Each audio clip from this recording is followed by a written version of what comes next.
Xohlagan bir surani o'qing, xohlagan surani.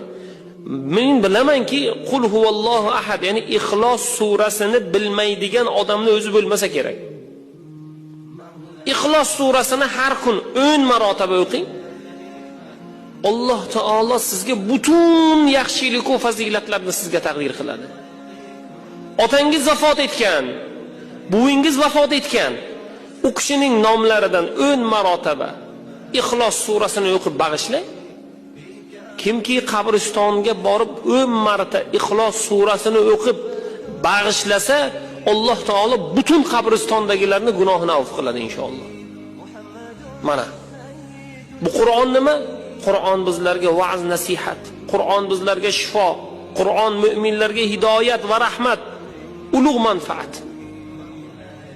Shuning uchun Qur'onda har bir narsada, har bir oyatga inson e'tibor bermoqligi.